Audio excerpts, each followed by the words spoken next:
All right, brother. So, how's it going?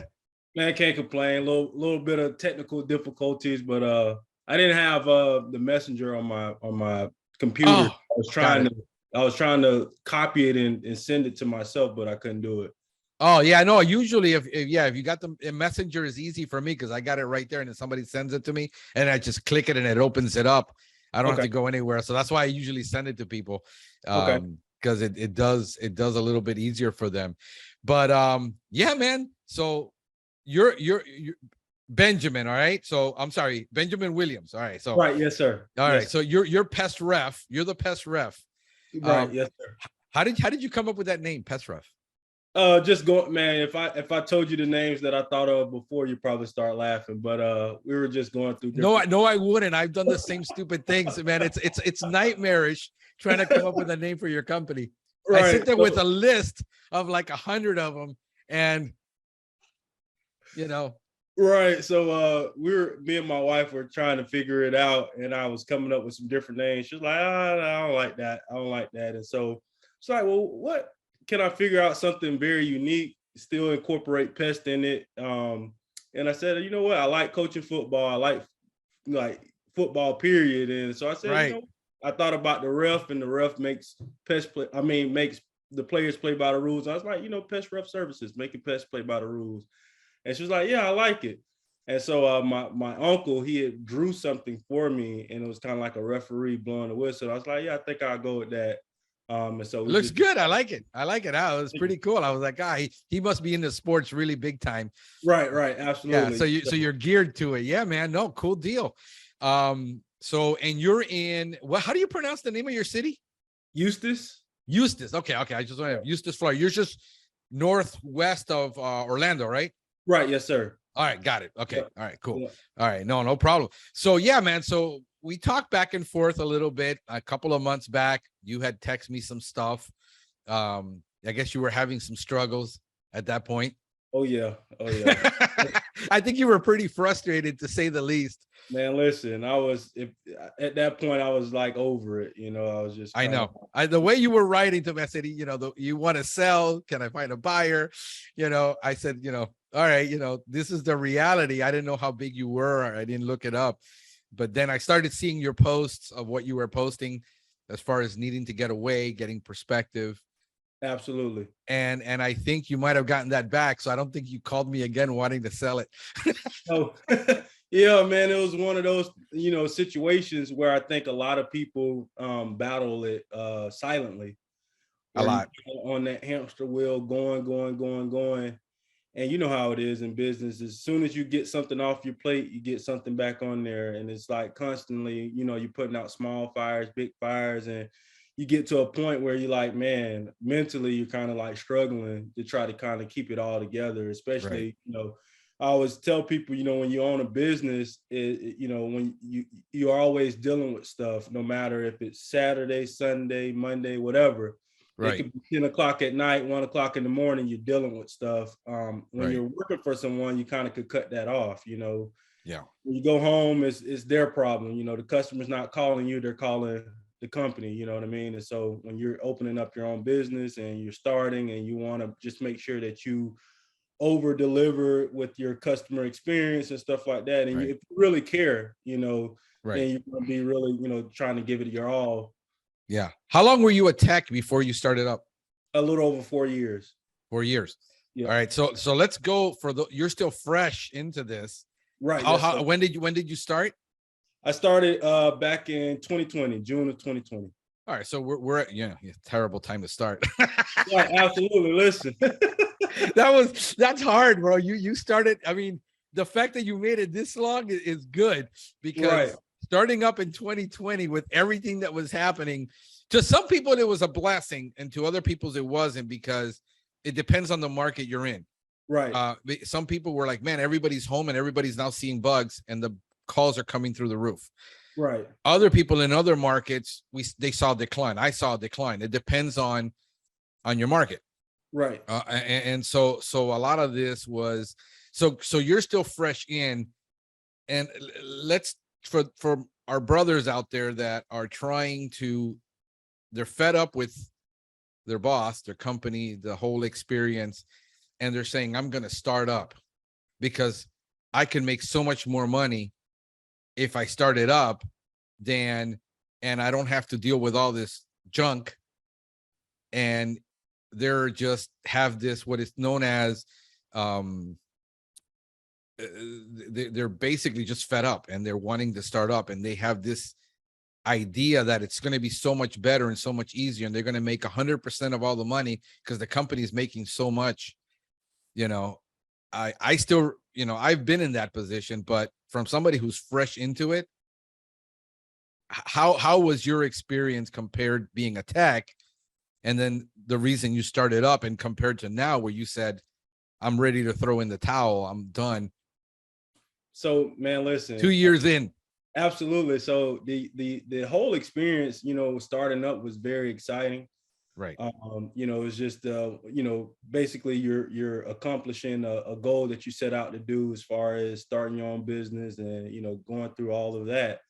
And then even when you open, you hit the ground running, you're getting these customers and you're doing this and you're doing that, and you start to getting more and more responsibilities.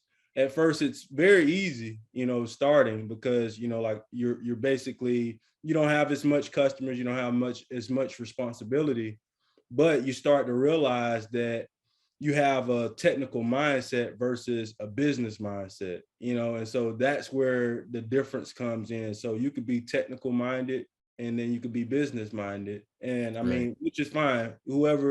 Some people may just want to open up a business and be the only person, that runs that business, but you have to realize that it's going to be a lot that comes with that, versus, someone who's kind of looking at it from a business aspect as far as how you're going to kind of scale the business, how you're going to put people in position to help grow the business versus, just having that technical mindset of just going out and, treating houses and, businesses and stuff like that. That may be fine, but once you start to cross over and want to get more of the business mentality, then that's where you kind of have a line, you draw that line in the sand where you have to not necessarily leave the technical mindset behind, but you have to start looking at it from a bigger view versus the narrow-minded view that you look at it from, just running your route every day, going out servicing the customers. It may look easy to you because, go out, you get your product, you go out, you service your accounts, you come back, whatever you do at the end of the day, and then you come back, you do it again the next day. But you're not seeing all of the bigger, the marketing, the reviews, all of the stuff that goes into, actually creating a business. Right. And so when you start to see, okay, man, it's bigger than what I thought it would be. You have to really, buckle your shoes up and be ready for the challenge, because if not, it's not for the weak-hearted. No, it's not. And one of the things is, like, I hear all the time, like, technicians get upset because they're getting ready to leave. They've done all their stops for the day. And then the CSR calls them and says, you got one more stop. I said, as a business owner, it'll be 8:00 at night and that customer's calling saying, I want it today. Right. And you're answering the calls, you're doing the sale, right, and you're doing the technical, and it's still 8:00 at night. And you're like, yeah, I'll be over there in 15 minutes because that's a $250 easy sale. Right. But you got to do it. So you can't complain about the CSR calling you, because now you got 200 bosses. Right. Absolutely. And that's the challenge. I just had to have a very tough conversation with one of my techs on this week about the idea that he gets paid to go out and spray. He doesn't. This is a lawn tech. We had a situation with a very expensive lawn. We this is a $400 a month client, and and we went through the hurricane. All that weather triggered a fungal disease that we didn't know about because we weren't there.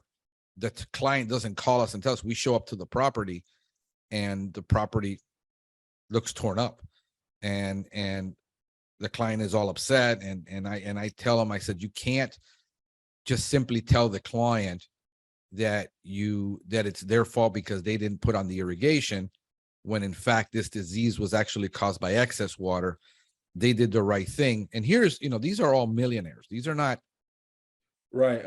dumb people. They're highly educated with MBAs, and they own and I talked to them, and I've had this client for 4 years, and he's basically trying to brush it off like the client screwed up because the client had the irrigation off when it's been pouring like cats and dogs. And I said, no, you just can't. And then you can't just say, well, I put the notes on the account and brush it off and said it's their responsibility to read those notes. I said, these clients are expecting to be catered to. Right. Like when they show up to spend and drop $200 a night on a restaurant, Right. they're expecting to get waited on. Right. And you can't just drop the chemical and say, we did this, we did that. Did you go back and you knock on that door, talk to the client and discuss it? And this idea of just being a tech sometimes, that I did my job and I applied the chemical. I told them plain simple, if I needed a chemical applicator, I can literally get a monkey to do that. Right. Gotcha. We don't get paid to be chemical applicators. We get paid to be professionals. And your idea is to find out what happened. So she calls me all upset. I have to drive over there now. I look at this lawn and I'm like, what the heck happened? The kid has a golf soccer thing in front of it. And I'm thinking, okay, maybe he's trampling all over this lawn every day. She says, no, he barely plays here. Right. So I said, okay, we got something else. This is the second time this happens in the last 6 months. I'm running with a sample to a lab to figure out what disease this lawn has, because I've never seen a lawn get torn up like this in 2 weeks. Turns out it had take all patch, which is very rare for us. I've seen it twice in my career in 15 years. I don't have a lawn with take all patch. Okay. Yes, and I go back to my tech and I said, DC, this is the work you have to do.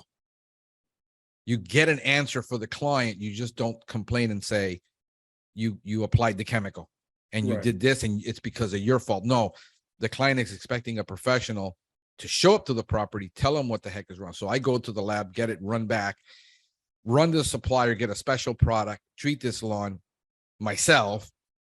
And I said, this is why you follow up in a week when you have a problem and you see a problem on a lawn. You don't just say, I treated it. You go back and you follow up, because the secret to our service has always been the follow-up, not the callback. So if I'm there and I'm inspecting, plus now she finds another little plant in the back and now she's looking for what else did he miss? Right. Absolutely. Yeah. So, as an owner, I'm stepping up to the plate now and putting out these fires. Right. For something that the tech should have done, because the tech is, by the way, he only has about 6 stops a day. It isn't like he isn't getting killed. Right. Okay. And he's making a fortune, for doing this, because all of these are high-end clients. And I got to switch the technician from a technician mentality to a you ownership of all this. It's your responsibility. You're the manager. Got you. Yeah. Because you got to manage the chemical. And I said, okay, why did you set up this route on a Tuesday to go 45 miles to go service a client? When it doesn't need to be done, you could have, because the client said that's the day he wants it. The client's going to tell you he wants it at 6 a.m. because he needs to go to work. You can't just drop everything you're doing and drive all over town to service one client, because we don't make money. So the whole business management aspect and the training on business management and how to manage that route effectively is not taught in our industry to technicians. Right. They're taught to be techs and say yes to the customer. And they think now they're going to go into business and they're going to make all this money because now they're making 100%. Right. But you also have 100% of all the headaches. Absolutely. Absolutely. And that's what keeps us up at night and turns me gray. Right. Absolutely. And makes my hair go. Man, listen, if I would have seen, and it's the journey has been great. I've appreciated the journey so far. But like I said, it's more of getting out of the technical mentality versus the business mentality, right? And as a technician, I've always just wanted to do a great job for the customer, because I'm just a person. I love people, love to communicate with people. And so that aspect of the business I excelled in, right? And so when I worked for Massey, and that's basically where I got all of my training from. And it's a great company to work for. I worked under a lot of seasoned people that were in the industry for a while. So it was always one of those guys that always ask questions and stuff like that. And, you know, in that basically with me and my route, I would also sell as well. So, you know, versus I would sell to, you know, other customers and then do the service. So, you know, you kind of get more of a commission, more of commissions off of that. Of course. Just doing your regular route.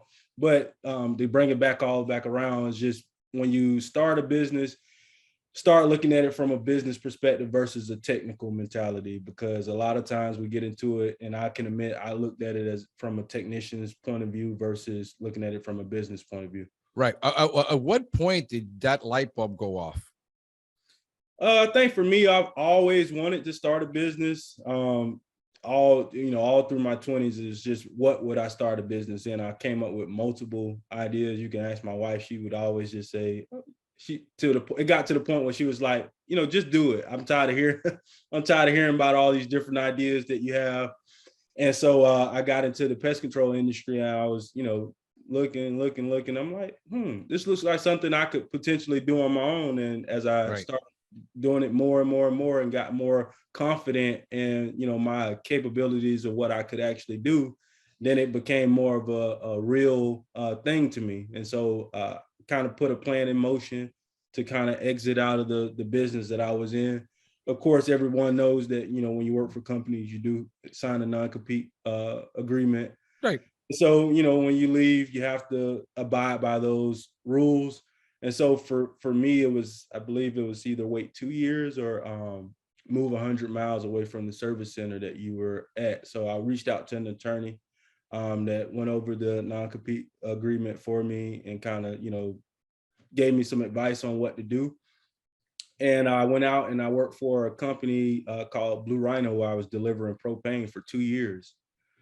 I worked for them for 2 years while I was basically putting my whole plan together to start my own business. And so when 2020 hit, when that May, my non-compete agreement expired, and I started that June. And of course, we know that COVID hit. And so still pushed on, but definitely it's just seeing that I could possibly do it for myself. Plus I had another guy that I worked with that I inherited his route, but he left and started his own business.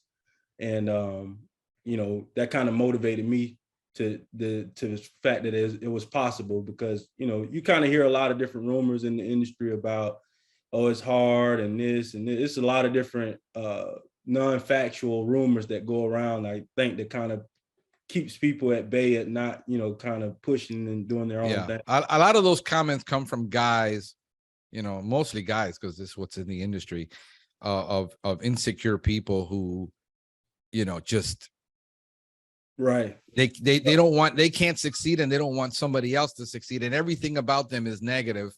If you look at their, you know, once somebody posts a negative comment, I'll just go on their Facebook and look at all their other comments and say, yeah, that's where he's at. He's just in a place where, you know, everything is negative. And then you have the overhype of what everybody else is doing.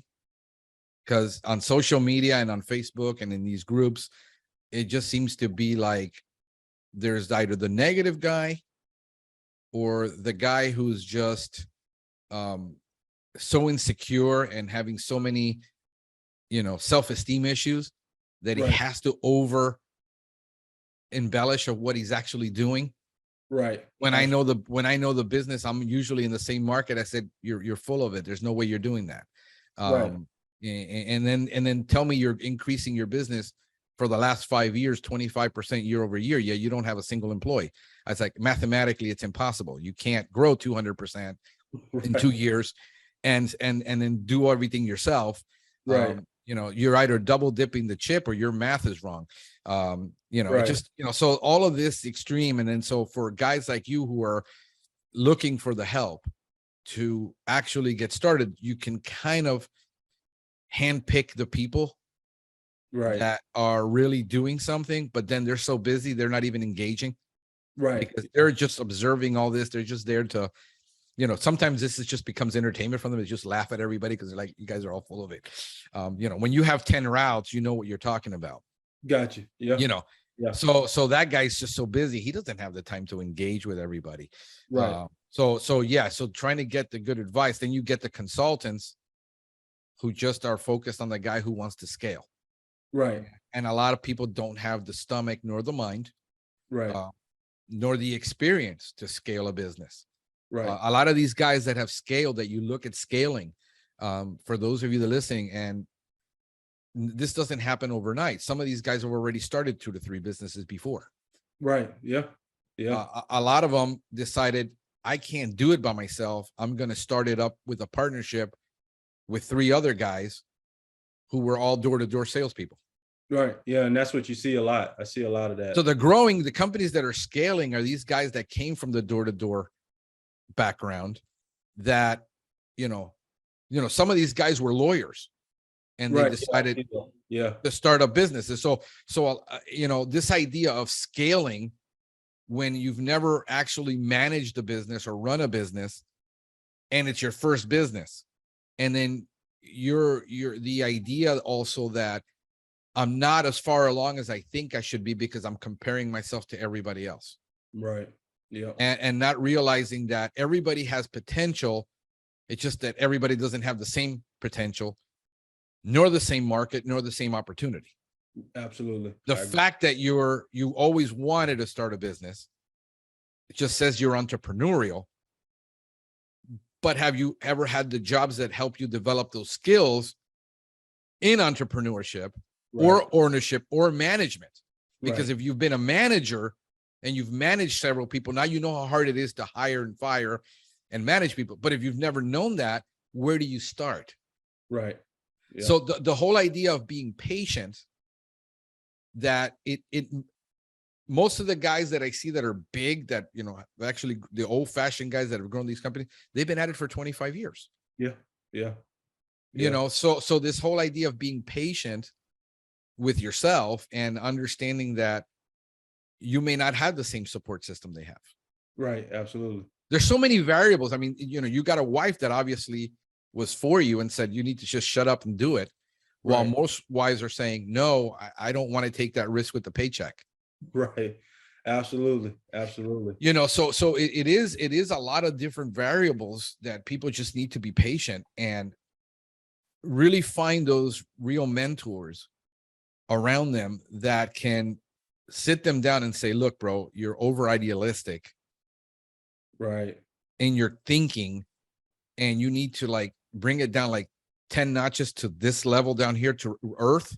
Right. And then put some principles into practice, which require discipline, which require a lot of things, and patience, because you're not the guy that's going to grow to scale the business to 10x. Everybody wants to go to a Cardone conference and 10x everything. Right. We've 10x'd our marketing in the last 4 years. Okay. But at a cost. Right. Absolutely. It comes with a cost. It comes with the discipline of saying, I'm going to stick with SEO versus ads versus doing this, doing more videos, doing this, which I see that you're doing a lot of that on your social. Some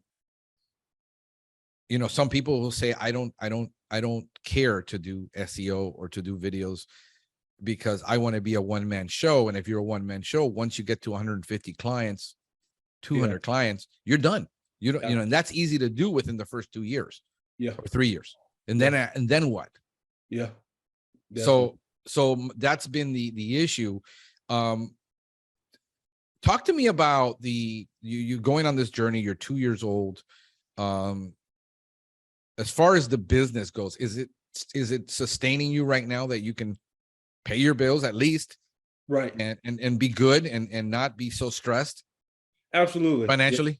Yes, sir. So originally when I did start, I was actually the company that I was working for, I actually only worked maybe 3 days a week there, 3 to 4 days a week. So I was doing it. I was working there and basically running my business at the same time. I was working 7 days a week for maybe 4 or 5 months before I actually got to a point. I talked to one of my mentors here locally. He's not in the pest control industry, but he's an entrepreneur. And he told me one day, he was like, Ben, he's like, right now, he's like, you got your toes in the water and your feet getting wet. It's but one day you're going to have to jump all in. And so it was maybe a November or December of that 2020. I spoke to my wife. I was like, hey, listen, in order for me to actually, grow this business, I have to jump in it full time, because I'm a firm believer that part-time effort equals part-time results. Of Full-time course. effort equals full-time results. And so it got to a point where I needed to be present full-time in this business in order to see it grow. And so I left the company that I was working for back in November, December 2020, and I started to focus on the business full time. And to be honest with you, at first, I think I made that decision in the wrong time of the year, because it was the slow season. And so, you live and you learn, you know what I mean? And so at first, I was, November was good, and then December hit, and then it's just like everything just slowed all the way down. Yeah. Hindsight is 2020. And you can't look at that, because again, if you would have told me, Frank, I have 10, 15 grand in the bank, right, to do marketing, I would have said, throw it all in on ads in your market. Right. And then you would have scaled. But, second guessing that to like, it's the wrong time of the year. It's this, because the variables, right. Nobody can really, everybody can look back and write a paper on what they observed. Right. Very few people have a crystal ball to tell you, I would do this right now. Right. Absolutely. So, yes. So this idea that people have, that if I just would have, could have, should have, but didn't, it's irrelevant, because who could have predicted COVID? Who could have predicted all of this? And then for you to not launch, the most important thing that you said is doing it part-time. I have a verse that I love, which is, and I know you're a man of faith. No one can serve two masters. Absolutely. You will despise one and love the other. Oh yeah, definitely. So if you got your business and you want to see this grow, you'll start not performing well at work unless you have a high level of integrity. Even then, right, your spirit, your man is divided, going, I'm divided between two lovers. Right. Absolutely. I got to love one or the other. I can't love both. Absolutely. And so you have to take that leap and go all in, and be committed, right, to that one. Absolutely. I agree. That's the main thing that I've always had, is like the people that don't. I got some guys who are in the solo group, writing me and saying, oh, I'm going to give up with the pest control business. I can't make it. They've been at it for 8-9 years. They're doing security work at night. Oh, and wow. And they're thinking of going into a different career now because they can't make it. Right. Not everyone is cut out to run a business. Right. Absolutely. And so this idea that, everybody is going to be successful, everybody's going to have the same level of success. I think that you've done a good thing getting a good mentor, because business is business. Absolutely. They don't need to know the pest control business and learn all the dynamics, and you can't get a consultant because they don't know the business. They don't know the pest control business. They know numbers. Right. And the numbers need to make sense. Absolutely. I mean, at the end of the day, if you're not paying your bills, right, it doesn't matter what you're in. Right. Right. So the numbers need to make sense. And I think that getting yourself a mentor that's a good business person that has been there, done it, messed it all up. Because I mean, the biggest thing we have going for us is not our success, is all our failures. Absolutely. That we can look back and say, yeah, that was stupid. Let me not pay tuition on that again. Right. Absolutely. The best lesson is a bought lesson, the ones that we pay for. Yeah. And that's it. And then so could you have done something? I don't usually second guess all my decisions. Right. I launch and because if I start looking at all the cons of something, now, I do an analysis, pros and cons. Right. But the pros have to outweigh the cons. What is the probability? And make those decisions. Like I'm making some decisions now that are going to be big within the next 3 months to bring somebody else on full time. Right. To bring all our SEO, social media marketing, video production, everything under one in-house. Right. Gotcha. And do that, and then be able to truly 10x that. Right. Gotcha. But for the amount that I would pay that person, I would need $10,000 a month for social media SEO, where I can do it for $4,000 or $5,000. Right. Yeah. and then do 10x as much, because I'm never going to get an agency to do what we do in-house Right. better than they can do it. I've learned that too. It's not going to happen. Man, listen, I've put a lot of money in different places and did different things. When you like you said, when you're starting out in the industry, you don't know. And people like yourself is where we kind of get our education from, because you could teach us through your trials and errors. And then like we kind of can navigate a little bit different because you've already been down those roads that were Right. less traveled, right? Yeah. So people such as yourself and the other platforms that are available for us to get out here and kind of listen and learn, but kind of putting those things into perspective as far as implementing the strategies and stuff that you guys have done to be successful for yourself kind of helps us navigate and kind of avoid some of those pitfalls. But definitely, when, like you said, when you start, you kind of because I'm this kind of guy that kind of has all these gigantic dreams and aspirations and goals, and then when you get into it, you kind of realize, okay, I was thinking too big at the point of where I'm at now as a person, right? And so you have to continue to develop yourself personally in order to match where you want to go business wise. Yeah. There's guys like us, and I say guys, mostly men that are listening to me, people like us. We're not wired the same way the general society is wired. Right. God wired us this way for a reason. You have to think big. If you don't think big, you'd never do this.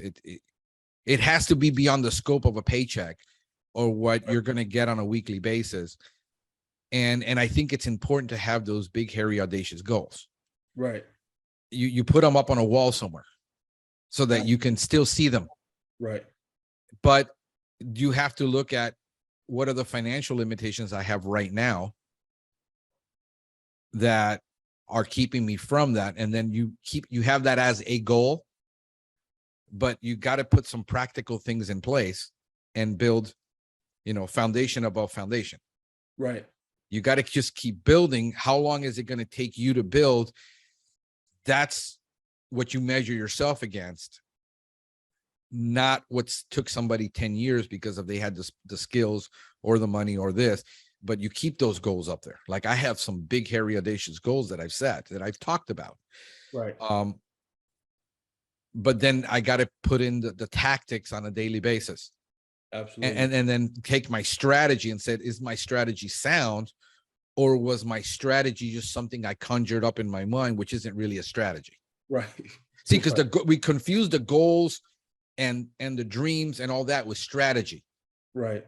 And it really isn't something. That's just your goals and dreams. But then you got to take a practical strategy. That's what can I do within the next 30 days? What can I do within the next 90 days? What am I going to do within the next year? Right. And absolutely. and sometimes the strategy was a bad strategy and we want to scrap it all because we didn't base it on a sound foundation. Right. In other words, my goal last year that I set out is to improve route density. That's where I'm growing.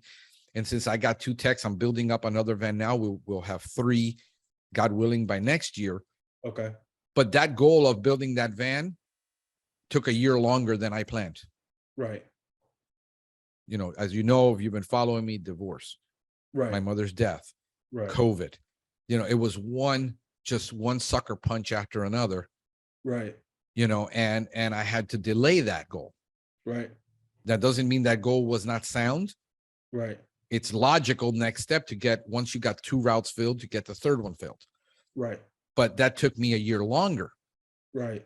The equipment wasn't available. I mean, just finding the bulkhead for that van took 3 months. Right. Then getting it installed, then building out the other things and putting it all together. And it's a $15,000-$20,000 build out. Right. So we have to learn to sometimes be patient. I get it. I'm working towards this goal, and everybody around me sometimes like, you're not doing it fast enough. You should have done this. You should have done that. And says, but you're not in my shoes. Right. Absolutely. You know, I know what needs to get done. I don't need issues. I don't need to be motivated. Right. I don't need somebody to tell me, wow, you just need to go harder. And I don't want to go harder because I burned the candle at both ends, working 80 hours a week for 7 years. And then when something tragic happens in your life, your system just goes, I'm done. And I had to deal with, you know, chronic fatigue syndrome for almost a year. Now I'm recovering. Now I'm working about 50 hours a week again. Right. Do I ever want to go back to 80? No, never. I've done that. Yeah. I've learned that lesson the hard way.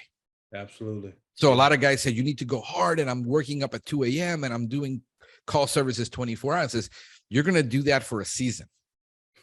Right. You don't want to make that your lifestyle for the next 8 years. Trust me. Right. Absolutely. And you know, if you got kids and you got family, you know, all that suffers. Is the payout worth it to get more stuff when your lifestyle is already okay? Right. Absolutely. You know, right. So those are the values, you know, where are the values? So, you know, you were at a point where you were extremely frustrated. You were upset, you were frustrated. What happened? I mean, what happened at that point? What was going on It's growth, man. You're growing, and it's something that everybody, you know, wants, but are you ready for it?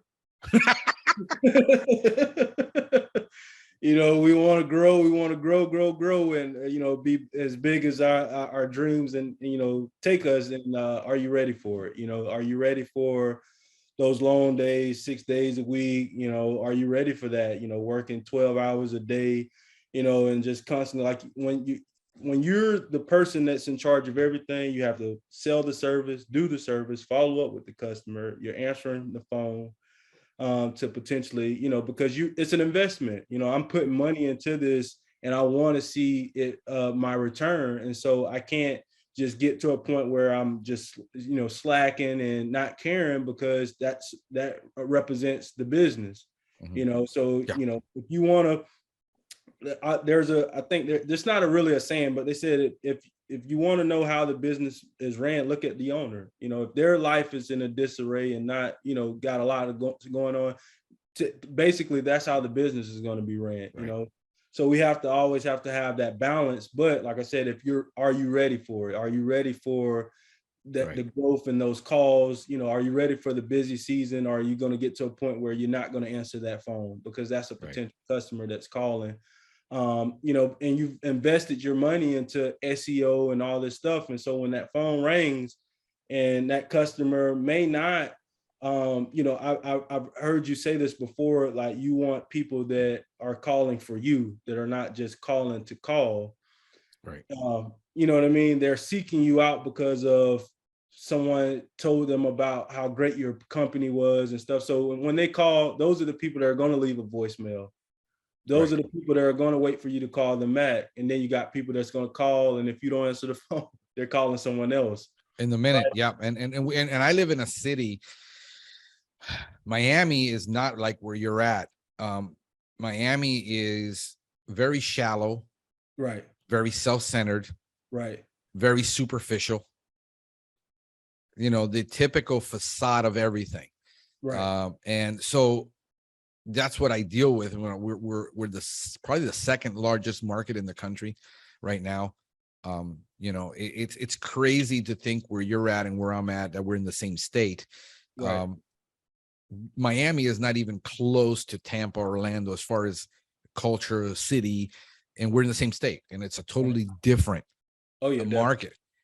So, you know, where are you at right now? In you said it was the growth, you were a little burned out. Right. Absolutely. You were burned out. You were feeling burned out, which is normal. You know, one of the things that I tell people is there's an important verse. I've learned to not spiritualize scripture. It's already spiritual in itself. Right. The words that come out of my mouth will not come back to me void, but they will accomplish in that which I sent it. Right. So therefore, scripture by itself is spiritual. I don't need to over spiritualize it. Right. There is a verse in scripture about rest. Remember when the prophet Elijah stood before the 400 prophets of Baal and cut off their head. I mean, think about this for a minute. One guy is going up against 400 people, supernatural power given to him. And after he's done with that, Jezebel comes to him and says, I'm going to cut off his head. And he goes and hides in a cave. That makes no sense. How are you super power filled one moment and you're so depressed the next? Right. Because when we're battling, we're on adrenaline a lot of the times. Right. Yes, it's in the supernatural, but it gets to the point we get exhausted. And what does he do? He goes to hide in a cave and he says he wants to die. He's depressed. He went from a high to, I mean, think about the impact of what he just had to go through to battle, killing a bunch of people. Emotionally, that's already gut-wrenching. And then he goes hide in a cave. And the interesting part about this that I want everybody to take away and you to take away is that the angel came to him, and the angel didn't say, get up and keep fighting because thus says the Lord, you're supposed to be mighty and powerful. And he didn't say that to him. He cooked for him, woke him up, and gave him food and drink. And then he went back to sleep. And the angel wakes him up again and says, here, get up and eat and drink. And he goes back to sleep again. And an angel comes the third time and says, here, get up and sleep. All he needed to get perspective was to eat and rest. Right. There is nothing wrong with taking that 4-day weekend and say, we're doing nothing to recover, to get perspective, because when we're exhausted, I think it was the military command that says, that exhaustion makes cowards of all men. Right. We become, like we can't think, we want out because we're just exhausted. We're mentally, we're emotionally drained. And if we don't take care of ourselves, then we become also spiritually drained. Absolutely. And that's the worst part. And I became emotionally and physically drained because it was on adrenaline, taking care of the home, the kids, everything, the business, juggling everything, and balance doesn't exist. It's a balancing act. Right. And you become exhausted. You said, I want to quit. I said, the secret is take a step back. Don't answer that phone for 4 days. Nobody's going to die. Right. Absolutely. And get perspective. What did you do to deal with that at that point? How did you handle it? So basically we just went out, took a little 4-day family vacation, went to the beach and just relaxed. Like you said, cut the phone off. I didn't worry about missing the calls, missing opportunities and stuff, and just focused on family, focused on my wife and kids. Yeah. And, just kind of got perspective. For the first time ever, we were able to get up and see the sunrise. We had never done that before in our life. Right. Kind of gives you perspective of, how beautiful the earth is and, what God created. It just gives you confirmation, as far as, am I on the right path? Am I doing what I'm supposed to do? And, God just, like you said, God, his word never returns back void, what I mean? So if I'm on this path and God has led me to be here and do these things, then, I believe that I can persevere and overcome, this situation that I'm in now. But it just reminds me too of how blessed I am and kind of how to look at situation from a different perspective versus, some people wish that they were in my shoes, you know what I mean? And so I have to I have to look at it like that too, even though, and it's that old adage that says heavy is the head that wears the crown. Right. And so, to whom much is given, much is required. And so when we pray and we ask for things, we have to realize too, you may want something, but you don't know what comes with it. You know what I mean? Right. Like some people have aspirations and goals to be, billionaires, whatever. But are you ready for what comes with this? You know what I mean? Are you ready for because you don't understand what people go through, because we can only look at it from an outside perspective until you actually really get into it. And then you start to see, okay, it's more than what I thought it was looking from the outside in, you know what I mean? Right. And so now, you just, like I said, you kind of step back and went out to the beach and, was able to spend time with family, see what things are, get grounded a little bit more, see, Right. the important things, not say that business isn't important to me, but like you said, nobody's going to die when that phone doesn't ring in 4 days. I don't Yeah. answer. And so instead of, kind of being on edge and, just trying to, because you want to grow. So you don't want to miss any opportunities. You kind of have to relax, sit back, chill, spend time with family, and then get back at it again, Right. Where are you at now as far as how many hours a week are you putting in right now total? Say maybe 60. I kind of A week? scaled it back a little bit. It varies. Like if, and this one of my mentors also told me too, is like, you got to get a schedule. It's like, you got to have a schedule and stick to it, and kind of like not be at the mercy of the world around me, and kind of like set my boundaries of, okay, I'm not going to work past 5 o'clock. You know what I mean? Right.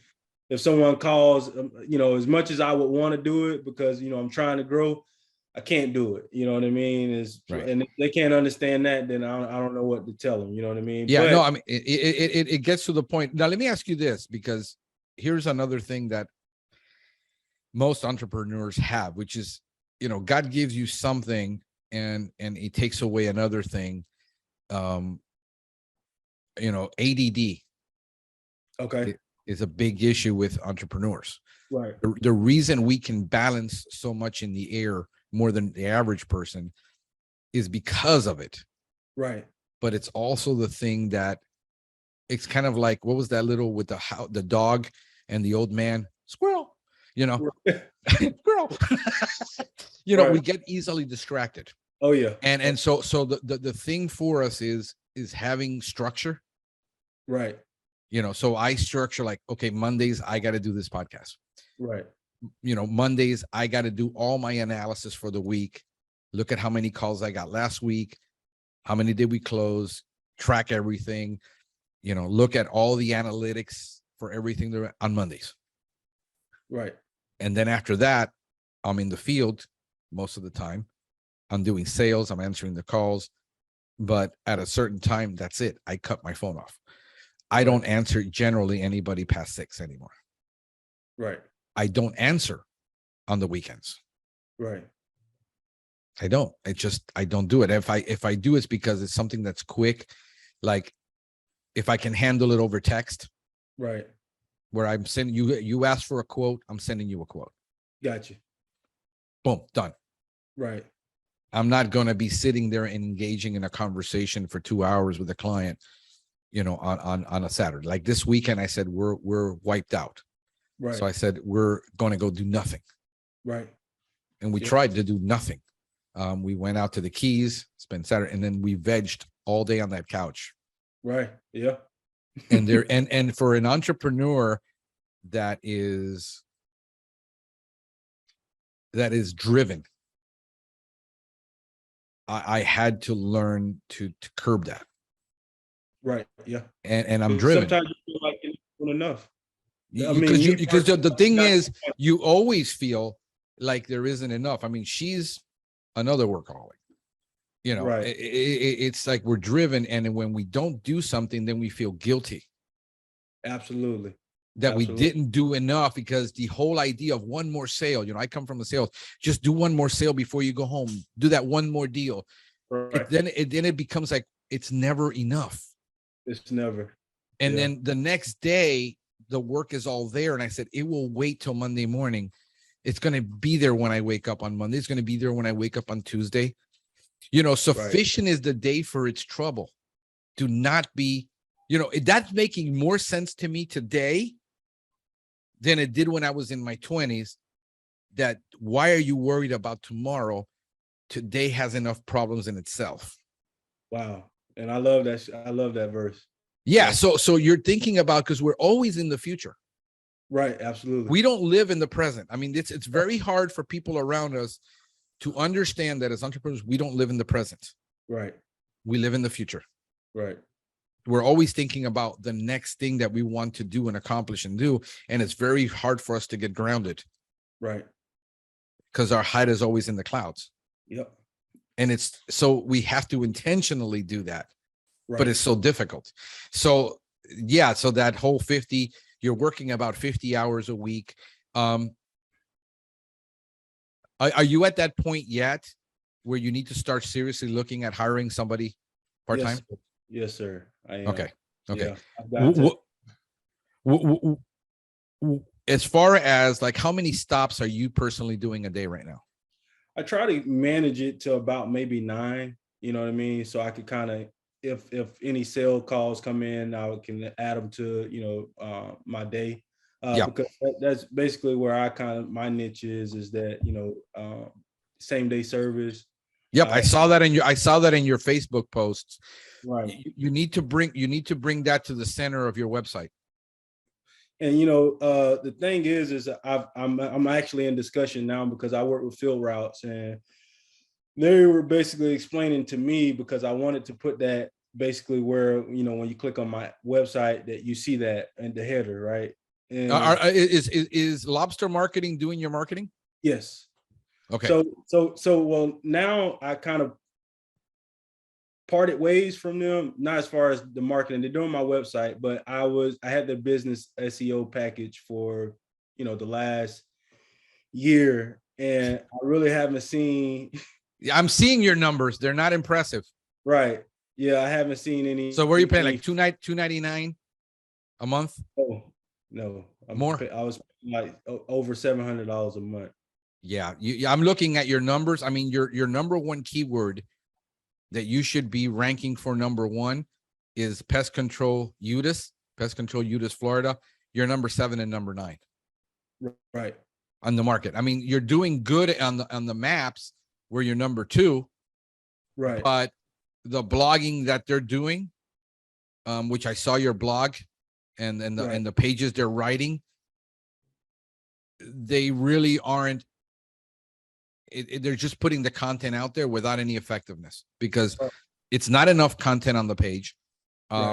There's very little going on. I mean, think about you're paying $700. This is okay.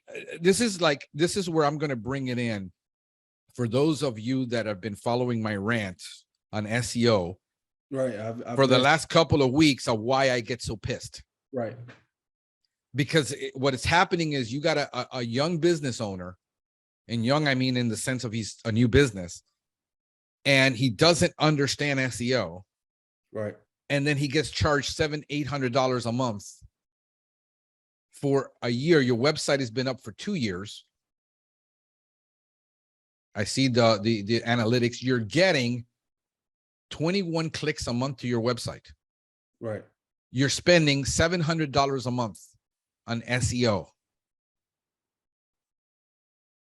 Estimated clicks right now is 12 clicks a month. Right. Now compare that to my 5,000 clicks a month. Wow. Right. See the difference, and why I do it. My SEO may not be great, as good as, because anybody, an analyst, salesperson will come on my website and says, you got all these problems. And I said, yes, but it produces 144 calls a month. Right. And it produces 4,000 clicks. Right. Can we do better? Yes. But the question is, if I hire you, are you actually going to do better? Right. What every SEO company has proven to me is they can't. Right. Because you can point out all my flaws, but then when I say, why haven't you fixed them? When I've paid you $10,000. Right. So you've paid $800, that's $8,000. You could have put that into ads. Right. Yep. As a young business versus going after SEO, because SEO is a long-term proposition. Right. And it's more about branding. Right. That you could have taken that $800, put it into pay-per-click ads. Right. And gotten way better as far as sales goes. Right. The ROI would have been there. Right.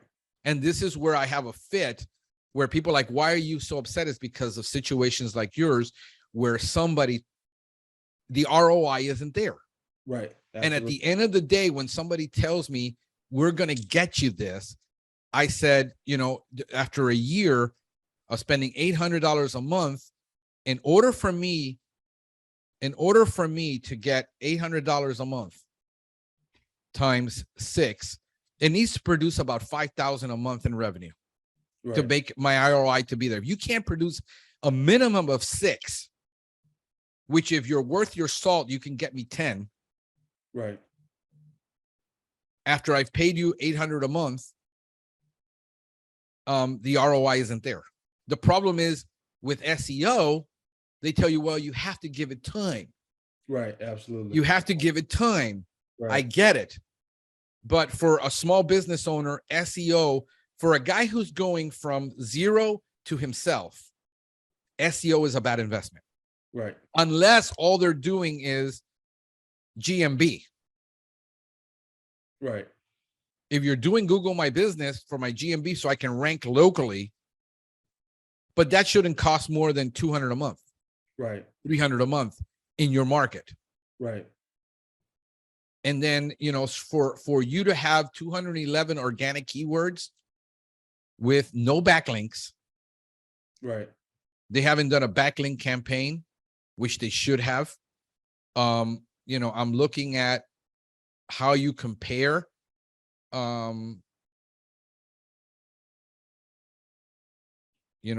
You've got 2 big guys in your market. Obviously, you got Massey right there. Right. South of you.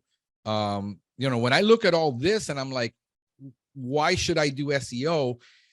For a guy like you, it makes no sense to do SEO. Right. I would have just done a 5-page website. Right.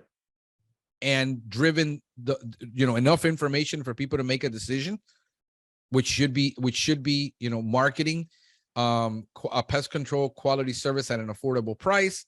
Beautiful site, super fast, by the way. Right. I mean, from a structural perspective, it's a good site. Right. You got a pest library, great. That would have been it. And then I would have put that money into ads. Right. And that's the whole thing. Like you said, is just, I was so concerned with getting out, and it's like, you have to have some type of structure. So now I parted ways as far as doing the SEO work. So I'm no longer doing that anymore. I didn't renew after the year was up. Right. And so now I'm focused on the next stage as far as where do I go from here? Because if I put someone in a position, bring someone on part-time, I have to go out and be able to bring in the revenue to support this person that, is coming in. Right. Right now I've gotten to the point where I need to bring someone else in so I could be more grounded and focused on the business part instead of the technical part. Right. I would, in your position, where how is your prices compared to all of your competitors in the market? I would say that I'm maybe on a little bit of the higher end. You know what I mean? Okay. That's where I would want you to be. I didn't price myself low. Yeah. At first, when I first started, I was kind of trying to do that, and I was like, nah, I'm not going to do it because, like I said, platforms like yourself and other platforms was like, no, I can't put myself in a position where I'm going to feel it later on down the road. Right. So let me ask you, if you went and here is where this is where the rubber meets the road. You don't have enough for a full-time person. Right. Unless all your bills could be covered with 50% of your income right now that you're taking in. All of my bills, 50? Nah. You can't do it. Okay. Right. So what you need to do is you need to bring yourself somebody in 1 to 2 days a week. Right. How far of an area do you cover from there? Like on a radius, like how far is like your furthest on average, furthest stop out on average? The stop maybe is about maybe 10 miles, 15 miles. So you've got pretty decent route density. Right. So how many hours a day, if you went out right now and I said, how many new starts are you having per day? New initials? It varies, maybe one every other day. So you're doing what, 3 maybe a week? Yeah, 3 or 4 a week. Okay, so that's pretty decent. Right. That's pretty good. And that's about average for what you're doing in marketing and all that. Right. So let's say that you got a guy that you bring in and you restructured your territory. So where you focus on the route density, could one guy do potentially 15 stops if that's all he did, and you focus on the new starts and you only go out? All right.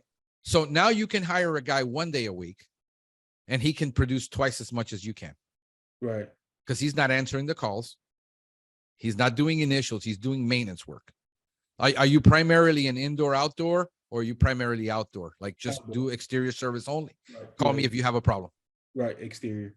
So you're doing the same thing Massey everybody else is doing. Are you Right. doing mostly quarterly, bi-monthly, monthly? What are you doing? Quarterly. I do have monthly accounts, but mostly quarterly. I would say 85% of Quarterly works for you in North Florida, Central Florida. Right. It won't work in South. That's one of the reasons I asked. So you're doing quarterly and you're doing good. You should be getting at least, I don't know what Massey's getting up there, but I would say at least 129 a quarter. Phew. I think not in my market. No, I don't. I believe it has the potential to do that. I think you could get to that point. You need to be bringing at least $500 per year. We're close. I'm close to it. Okay, so that's good. All right, so that gives me a good range. If the account brings in at least $500 a year in your market, because I know I looked at your market and I did a little market analysis. You do have a higher poverty rate in that area. It's about 20% poverty rate, which is high. Right. You got a 15-16% unemployment. Right. Not good. The good thing is the average household income is a little bit above average than believe it or not, than in Miami. Right. So it's just not by much. Your real estate prices are lower, rents are lower. So you do have a big African American community. Right. It is huge. About 21%. Right. In that market. So there's a lot of things that makes up the dynamics of why you have to price where you have to price. Right. And this is where I try to tell people, says, you see, you can't, this same market with the same demographics in somewhere else might do better, might do worse. Right. So you got to counter all that. So I would focus on seeing if you can bring a college student in. Right. 2 days a week. And can you pay him enough that it, maybe $18 an hour, but for 2 days a week that he can do your entire route. Right. In 2 days, you're focused on sales and initials. Right. Making sure that start gets done right perfectly while he's just focused on maintenance, which is not that difficult. Right. Exactly. It's not. That's how I would get going, because then you can remember you on top of that, you got payroll taxes. Right. You own your home. Right. You're going to have to get workman's comp. Right. Yeah. And the problem getting a policy written for one part-time person, the minimum they'll write a policy for is for $70,000 a year of payroll. So trying to get workman's comp for one guy, it's almost impossible. You got to take the risk. Right. That he doesn't get injured. So you don't put him up on a ladder. Right. You minimize the risk because you just expose yourself now where you own a home. Good thing is you got an Inc. You've separated the business from the home. Right. And it gives you some protection. But here's the problem, what people don't understand. Florida exempts you on workman's comp for non-construction work up to 3 employees. Okay. However, you're not exempt from the liability. If he twists his ankle while he's working, you're going to pay for that out of pocket. Right. It doesn't exempt you. It exempts you from having to carry it. It doesn't exempt you from the liability. Right. So, and the three injuries are ladders, twisted ankles, and rear end car accidents. Right. It's not pest control. So don't put them on a ladder. Absolutely. Make sure you teach them how to walk, that, hey, you got to look where you're going. There's holes, divots on lawns or on property, things you're going to trip on.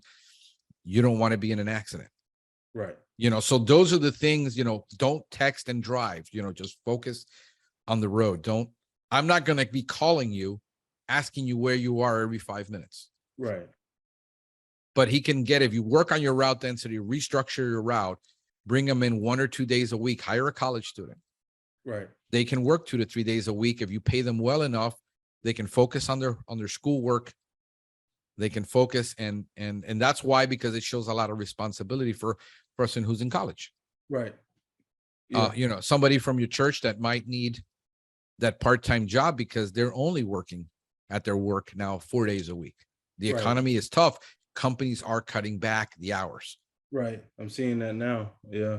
Yep. So, aptitude is important. You need a person that just has customer service drive. Right. That has that attitude. You can't teach attitude. You can't teach all these things. It's hard. That's what I be focused on right now, is getting that one person part-time, refocusing your marketing to a more pay-per-click, because the market is not going to be that competitive for pay-per-click. Right. Especially if you get all your keywords right and you focus just on your area, maybe within 13 miles. Right. Focus on 13 miles around you, right keywords. You're going to not pay probably as much as I'm paying down here. Right. So, and clover leafing every single house. Right. Every time you do a job, clover leaf that house, clover leaf that market. Right. Those are your low tactics that you can do. Those days that you're out there. How good are you at door knocking? Not really. Haven't really tried it. It's something I would try it. Right. It's something that I want to definitely get into. But like I said, it's like more of the days are just it's more doing service work, and it's like now it's getting to the point where now I have to really, really start to focus on driving the business. Yeah, I mean, if you get that one tech to take 2 days off your plate a week, you can devote 2 days a week to door knocking. Right. Absolutely. I mean, I'm not against it. You know what I mean? And, right. Some people, but that's how you're going to build your route density. Right. Exactly. That's your lowest cost marketing, but it is at a cost of the amount of time it takes. Right. And the toll that it takes on you emotionally. Right. If you're not emotionally set.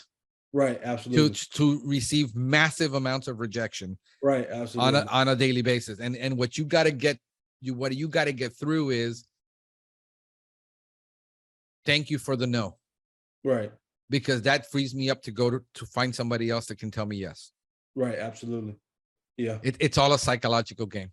Right. I've been noticing too here in our market that Fox is pretty heavy with the door-to-door. They've been very, very, very heavy with their door-to-door marketing team. Right. But prior to that, we didn't have door-to-door. I mean, everybody's moving to it. And eventually every company will do it in a certain market. I mean, I've got Hawks down here doing it. I have Aptiv doing it. Terminex does it. Right. Everybody's doing it. I don't have the time yet. Right. But I'm going to hire, I'm probably going to move into commercial, which I haven't done large commercial next year. Okay. Where I can hire somebody full-time to do commercial sales, because big money, we can do it, or I can do it. I can do strategic sales because I did it for so long. To me, that's more natural. That's my idea of door knocking, is going out and visiting high-rise, 40 floor luxury high rises and knocking on their door every month. Right. You're still knocking on their door. It's cold calling. Right. You can knock on residential doors, or you can knock on business doors. All commercial business is pretty much sold through door knocking, cold calling, visiting them and saying. It's just more acceptable to a lot of people to cold call on a business than it is to go knock on somebody's door, which is their private residence. Right. Yeah. If you get over that and you're saying, hey, listen, I'm with so-and-so, and you're honest and you have integrity and you sell with integrity, shouldn't you be doing it more than the guy who's selling without integrity? Right. Absolutely. Right. I mean, that's just my take on it, is if you are an honest local business and say, look, we're here, I live here. Right. I'm a local area resident. I live in this community. I own the business. You're not talking to a kid who doesn't care. All he's in here is for the summer selling and he's gone. Right. We're going to be here afterwards. Right. You would have more integrity selling that. And if the customer says no, you move on. It's just that. Right. That's just the way it is. Right. Absolutely. But think about it. If you can pick up every day one new client. Right. Yeah. And say, I'm here now. I'm not a salesman. I'm a tech. I know how to do this work. I'm going to do it for you now. Right. Absolutely. I mean, why wouldn't you? Somebody tells you buzz off because I don't like door-to-door people. Okay, I'm sorry. Thank you. Right. I mean, that's how I did it when I first started. I had all the time in the world. I had 35 clients and I had nothing. Oh, wow. And I would just door-to-door and I said, I'm here now. I'll do it now. Right. Yeah. I think for me, when I started, the good thing was I had a very close-knit community. So everyone here is pretty much knows everybody. Right. And my wife, where I live now, my wife lived here her whole life, and I grew up maybe 10 miles away from here. So what helped me out a lot was everyone being so close-knit. So when I first started, it was just so easy for me to get customers, because people just calling every day. One of the things you got going for you, which I do love, the fact that you got that many reviews. Right. That's what's helping you in the rankings. You do more of it. Who you got Pest Routes, right? Yeah. Have you automated that so that it automatically sends them a text link?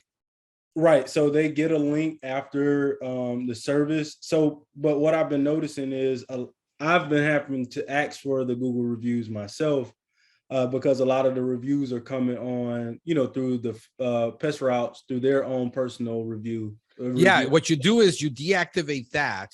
Okay. And you create a in Pest Routes, you create a not a flag. We could have flag with a what do you call it? Oh my gosh, I lost my train of thought here. A trigger. Okay. Trigger rules. You create trigger rules, and you automate a trigger rule to send out that Google review link only. Okay. And then automates it for you. So every service you do an initial, it sends it. You do a follow-up service, it sends it. You do a regular maintenance service, it sends it. So throughout the year, all your clients are get 6-7 times asking them. Right. Okay. And you automate that through a trigger rule with Pest Routes. That's how we did it. Okay. Awesome. And then that way you don't have to, but you deactivate the internal reviews. They're great if you have employees, you want to know what's going on with your employees and things like that. Right. But I would look at setting up trigger rules to automate a lot of this for you. Okay. So that you can focus on, because you do have a lot of them, which is really good. That's what's giving you that ranking in your map pack. Right. To number 2, above everybody else, is the fact that you're local and you have the good reviews. I see you post a lot on Facebook. Do you do your own posting on Google My Business? No, field routes were, I guess what you call them now? Lobster. Right, Lobster. Yeah. So they were doing the Google My Business postings, but now I am actually going to be doing it on my own. Because the same videos you're posting and pictures and the videos you're posting, you just need to SEO it for your city. Okay. Make sure that the name appears somewhere in that post. Okay. If you're going for like ant control, your city name, make sure it's in that post in the heading. Okay. Because then that's what's going to flag it. And then make sure that you create besides your website, creating a Google website in Google My Business. No. And so the post automatically goes to that. Okay. That is SEO with your address. Look at creating a page. That's how you're going to get up in the maps. Okay. In that area, get up higher in that map so nobody knocks you off of that 1 to 2 position. Right. I would focus on selling same day service, so that you're right here. It says quality pest control service at an affordable price. Right. How about quality same day service at an affordable price? Right. Okay. Because Right. that's what's going to get you. Hey, same day service. Yep. Right. Absolutely. Call me today. I'll take care of you. Because if you got a guy that you put on that route, you will have plenty of time. Right. To do a same day service and grab that customer. I'd be focusing on that. Make sure you create a website in Google My Business. Okay. Because that's what's going to be more relevant in your site. Your site has no relevancy right now on Google. Right. You have no domain authority. On Google, I'm looking at your ranking history. I mean, you're ranking 18. I'm looking at what's your number one. You only have one number one ranking keyword, which is Pest Ref Services, which somebody Googled because they were looking for you specifically. You only got one. Right.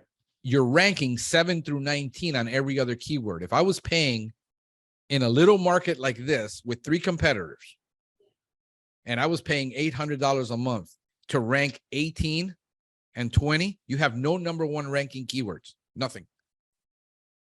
I'd be so pissed. Because what a ripoff. Right. And this is where I lose it. Right. So I would focus on you've got no backlinks, which is ridiculous. Yeah, I mean, this is the problem when people say, oh, I got SEO for $2.99 a month from this company. I said, I know that my SEO efforts outrank theirs. Right. Right. You've done the work. A lot of times people don't want to do the work, It's the work because you're going to put in to right. get, but in your case, if you learn how to do it, right. You could do it once a day.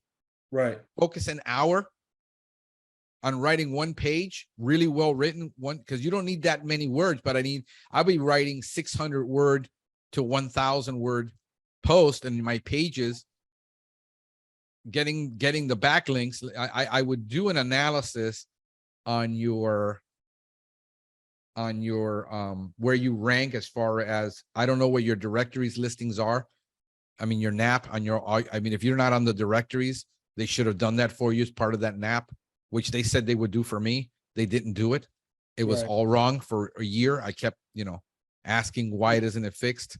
I seen that when you were going through your situation with them. Yeah, and it wasn't with them really that I had the situation. I had them after that situation because they were just doing one little piece, which was just all they were charged to do with my GMB, and that wasn't even done right. Right, got you. Yeah. So great salespeople are wonderful, except their reporting and their department of getting to things wasn't responsive at all to getting it done. So site is great. You got a great looking site, man. Like I said, that's what I would focus on, getting that one part-time tech, at least 1 to 2 days a week, somebody that doesn't need it. Right. That doesn't need to work that many hours for you, allowing you, free you up, program your mornings. If you're going to do SEO, say, hey, I wake up at 6 a.m. every day, and from 6 to 8, I do SEO. Right. And I write and I put out content.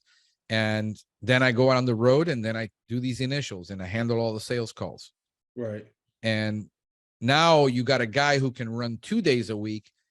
Now you take all the others he can't run, but now you're only doing 4 to 5 a day. That frees up your morning and your afternoons.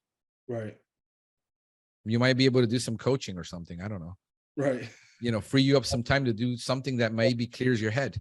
Absolutely. Absolutely. Yes, because you need it. You need to do that. So yeah, bro, I mean, is there anything you got for me? Anything that I can do for you that I haven't, that, we haven't discussed, or we can look at, something that's been burning in your mind that you need maybe a different look at?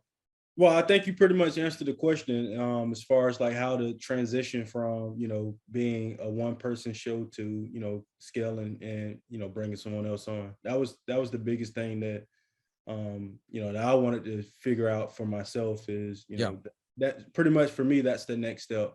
And then Eh, just stepping back and really, focusing on the business aspect as far as the technical part, because I knew like from just going and going and going and just a lot of the business that I've accumulated over the 2 years has been a lot of my doing. And I've noticed that. And, when I sit and I talk to, field routes and they tell me this person that, and I was like, nah, I'm the one that brought that lead in. And so it's like, now I'm really looking and seeing that it's really no return on what I've invested here. And so they try to say, the well, analytics doesn't support it. You mean, right, absolutely. yeah, you pull the analytics and say, look, I'm ranking number 19 on every keyword that you picked. Right. I didn't pick those keywords. Right. You picked them. Right. This is your work. I mean, I'm evaluating your work. It's just not there. Right. Yeah. So that's not going to wash. Right. How do you feel about buying pests online? What do you mean? Like, how do you feel about, like, because that was one of the things that I went with last year is like, okay, in my mind, I wanted to free up me actually going to a customer's house, doing an inspection, and then scheduling a service, and then going back and doing it, right? 100%. To selling online. I sell everything over the phone. Right. I out of 100, I only go out to maybe one or two, because Right. I've already set up the criteria that if this is a flag, then I go out and inspect. But it's 1 out of 100. Got you. So we're selling it over the phone. We're not selling it online. That's different. Right. So that's one of the reasons why I actually did some of the work that I did. Because originally when I first started my business, I did do SEO work with lobster marketing, and then I cut it off like 6 or 7 months into it because I spoke to one of my mentors. Is like, you would be better off investing that money elsewhere. So I didn't do it for like maybe a year and a half, and then I started back last year doing it. Yeah. It's not going to produce any different results. Right, absolutely. But I wanted to do the buy pest online, where customer can actually go onto the website and actually purchase it through the website. How do you feel about that?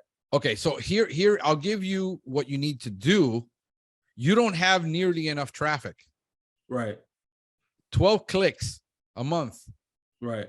Is not enough for you to build a platform to buy online, because the only place right now you can get that if you want to import it directly with an API to pest routes is through lobster marketing. There's no other way unless you have a custom API created, which Right. there are companies that can do it for you. It'll cost you a couple $100, whatever, to do that.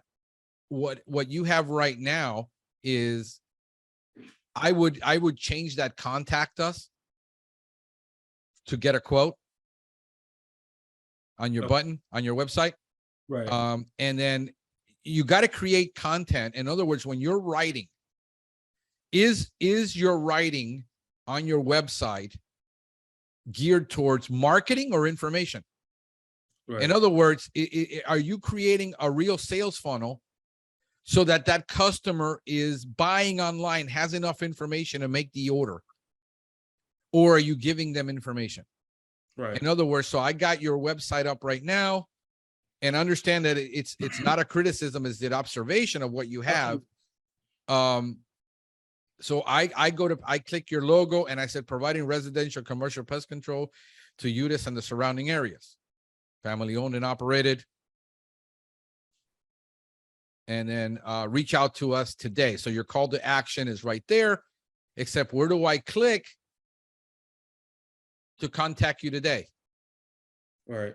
Immediately after that, I would want a button that says either get a quote or order now, right, where they fill out a form and then you call them back within 5 seconds after you got that form. Right. And tell them about your service. Tell them why you're unique. I need you to come and inspect the house. What do you have? Let's just role play for a minute. This is how I do it. Okay.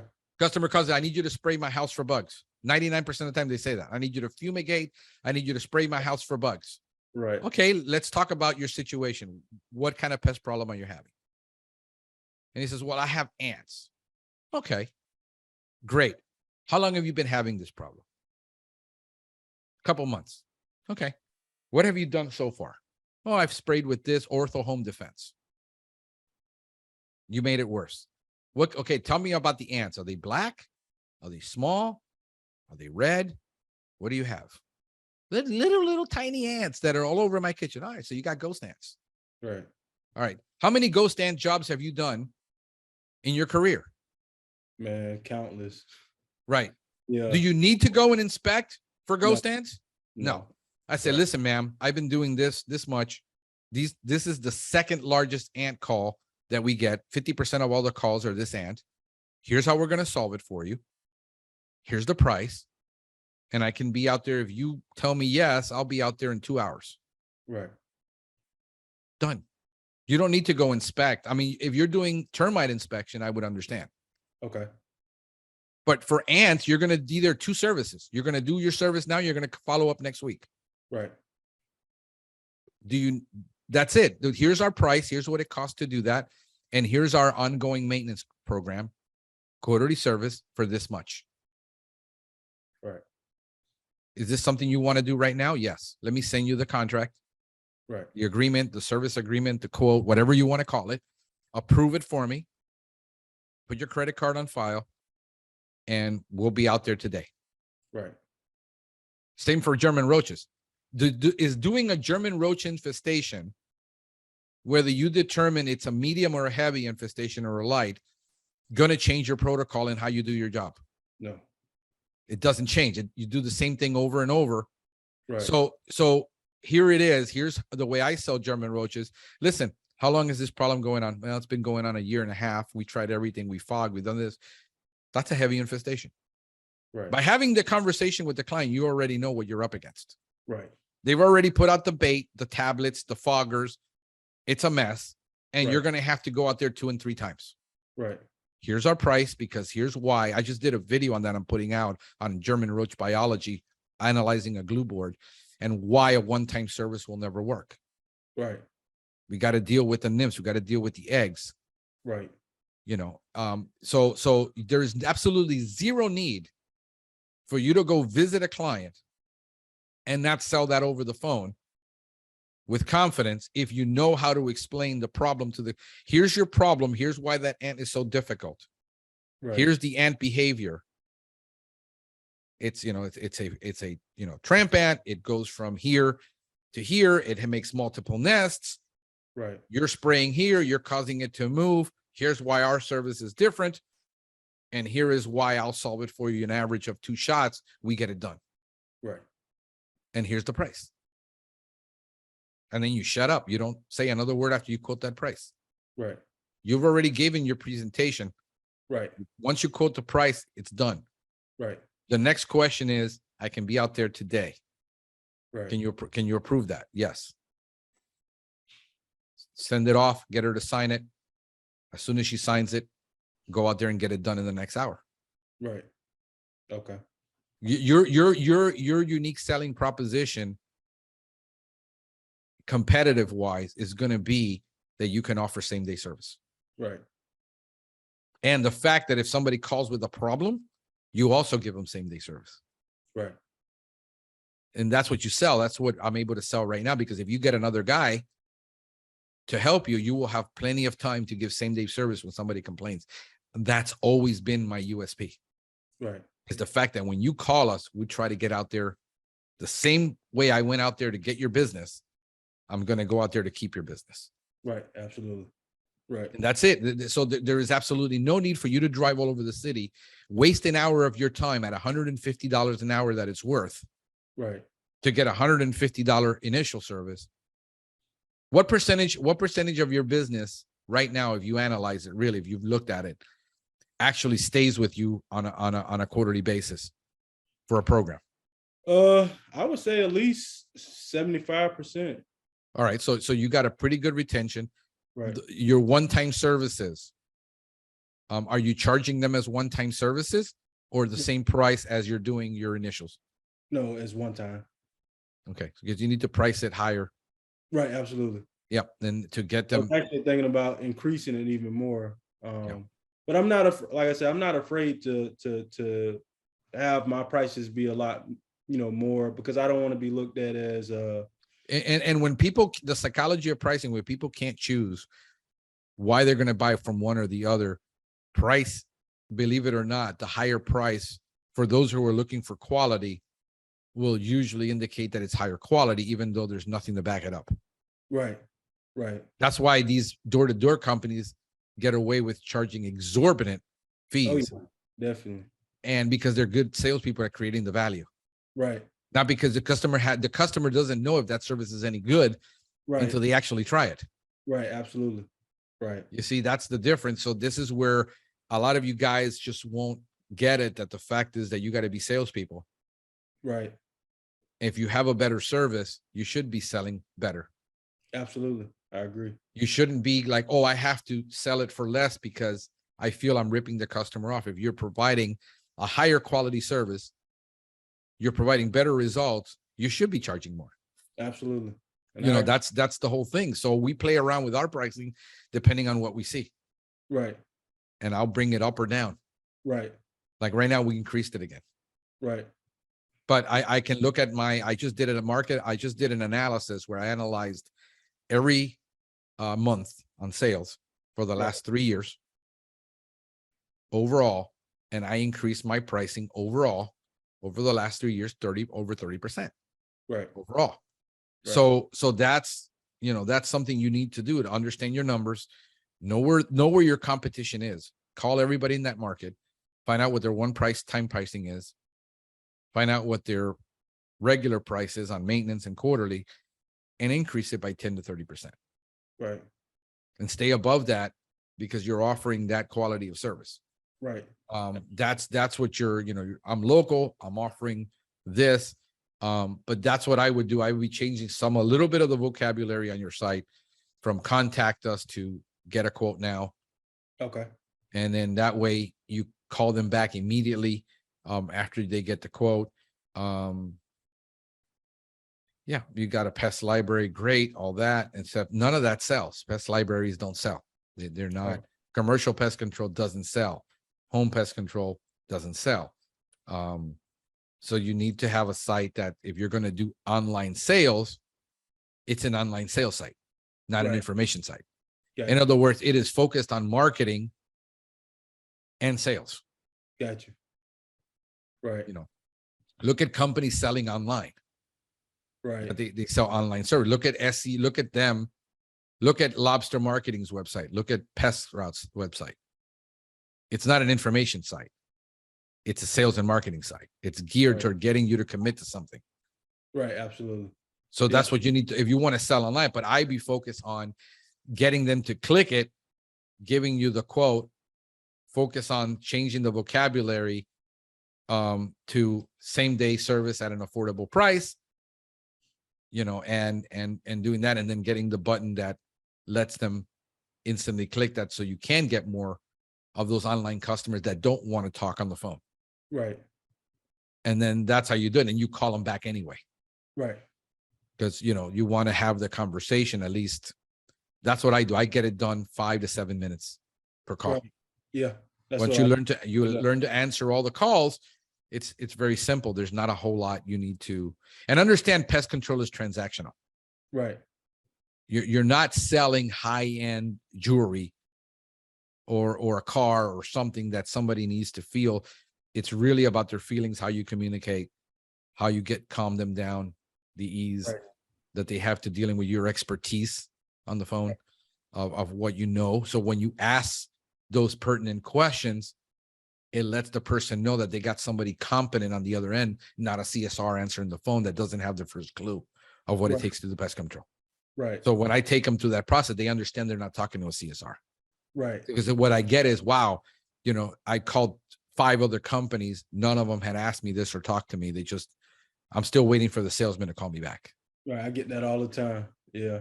So there's your USP. That's a unique selling proposition. Right. With us, you get us on the phone talking to a real pest pro, not a CSR on the other end that doesn't know where you're at because they're probably in Oklahoma somewhere. Right. You get a salesman that still hasn't called you back. Right. So close the business. Right. Ask for the sale. I said, this is my price.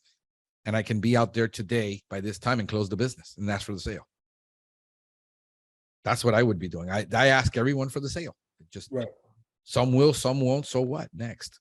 Right. That's nothing. After I've done my job as a salesperson, I've consulted you, I've listened to you, I've given you the best advice. I'm going to ask you to buy. Right. Gotcha. But I giving you the value that nobody else has. I earned the right to ask for the sale. Right. Now, Gotcha. if somebody calls you, how much is your price? And you say 159 initial and 59 a quarter, thank you very much. You created no value. Right. Anybody can quote a price. Right. You can get a parrot to do that. Right. Get them to answer 159, 99 a quarter. Right. I mean, anybody can. That's what I'm trying to get to one of my guys. It's like, you want to sell, but I'm out selling you 5 to 1, but you keep quoting prices and I keep telling you, you got to give the value. Right. You got to get in, you got to enter into that conversation of consulting the client. Right. You ask a client, do you have little children? Do you have pets? Here's why my IPM service is better for you than the spray service you called about. Right. Because you're not going to get their little paws or little hands in their mouth with pesticide. Right. Yeah. Sell the value of what it is that you're selling. What the heck is IPM? Nobody knows what that is. It looks great on a website if you were selling to hospitals. Right. But nobody knows. Ask a client, what is integrated pest management? There ain't no customer out there looking for integrated pest management. No. Yeah. So, you have to explain it to them a lot, and that's what I see a lot of times is, like you said, you have to redirect the customer and explain to them, your way of service versus what their idea of what they're supposed to get. Right. And this is why we're different. Right. And so it's like, this is why we're different. Right. The famous question is, do you spray all the rooms? Yes. And the answer is no, not if there's no bugs there. Why would you want that pesticide in your bedroom? Right. Where you're sleeping. Right. So the idea is the older people that, because, they grew up. I mean, think about it. 99 out of 100 calls, I need you to spray my house for bugs. Right. Absolutely. Yep. So what I explain to the client is, look, once I clean it out and we use our method and our process, we don't even contaminate your floors. Right. And we get the bug out of that house, then it's all the problem is outside trying to prevent it. Right. Because all these bugs are outside coming in. None of them are dying to get out. Right.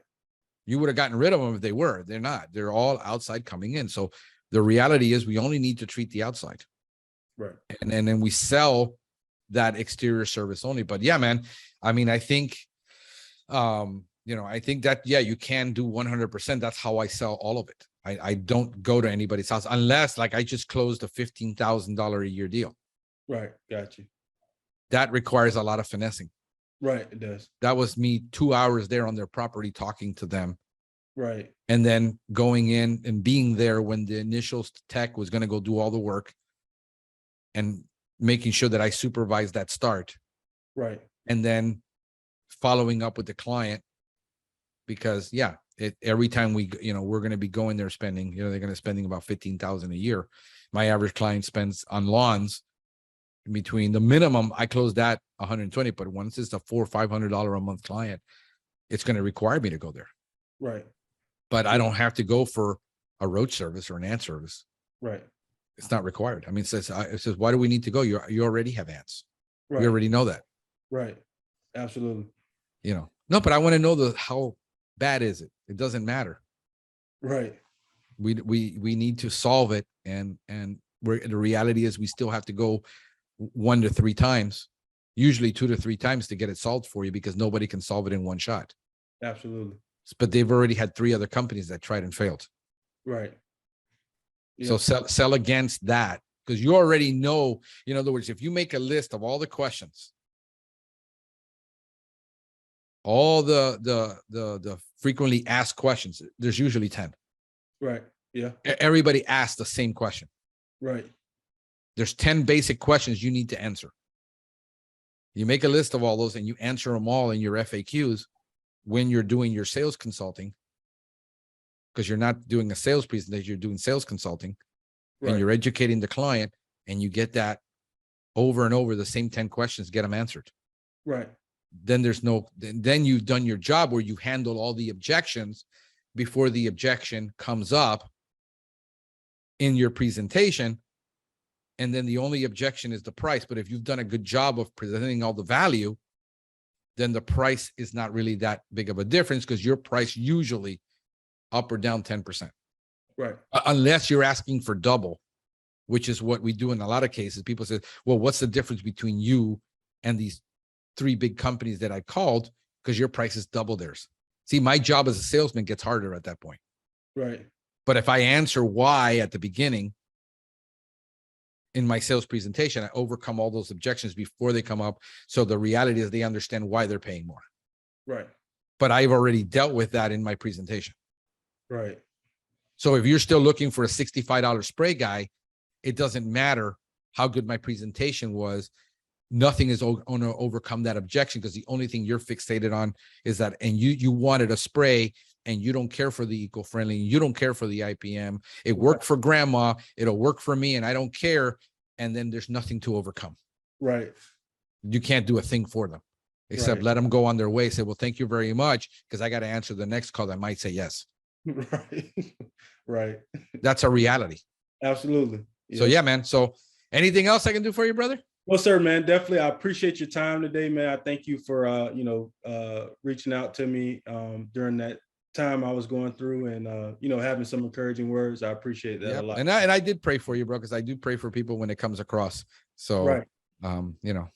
Yes, sir. Pray without ceasing. Absolutely. Absolutely. Thank you for your time today also as well. You're welcome, sir. I hope that, this helps someone out, gives them a great perspective of, business, and, helps them encourage on the way, their journey. Yes, sir. Be blessed. Thank you for what you do for the industry as well. Oh, thank you, man. I appreciate that. Yes, sir. All right. Take care. All right. Have a good one. You too. Bye-bye.